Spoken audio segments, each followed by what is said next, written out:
ભાવનગરના પ્રસિદ્ધ ગોળીબાર હનુમાન મંદિરના મહંત મોહનદાસજીનું નિધન 115 વર્ષે લીધા અંતિમ શ્વાસ।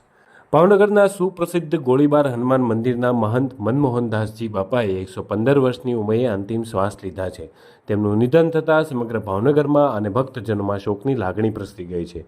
શ્રી મનમોહનદાસ બાપુ શ્રદ્ધાળુઓમાં આસ્થાનું કેન્દ્ર એવા ગોળીબાર હનુમાન મંદિરના વર્ષોથી મહંત રહ્યા હતા। તેમણે અહીં 62 વર્ષથી વધુ સમય સેવા બજાવી હતી। સમગ્ર સૌરાષ્ટ્રમાં મનમોહનદાસ બાપુ ખૂબ બહોળો ભક્ત સમુદાય ધરાવતા હતા।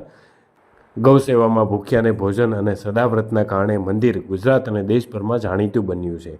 ગોળીબાર હનુમાનના મહંત તરીકે મનમોહનદાસ બાપુ હનુમાનજી મહારાજની 62 વર્ષથી સતત સેવા કરી રહ્યા હતા।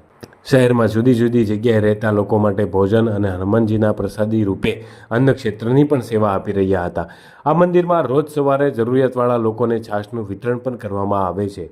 મદન મોહનદાસ બાપુ માત્ર ગરીબોના બેલી જ નહીં પરંતુ હિન્દુ ધર્મની ગાય માતા માટે મસીહા હતા। બાપા દ્વારા ભૂકંપ હોય કે વાવાઝોડું કે અન્ય આફતોના સમયે પણ ખાસ ભોજનની વ્યવસ્થા કરવામાં આવતી હતી।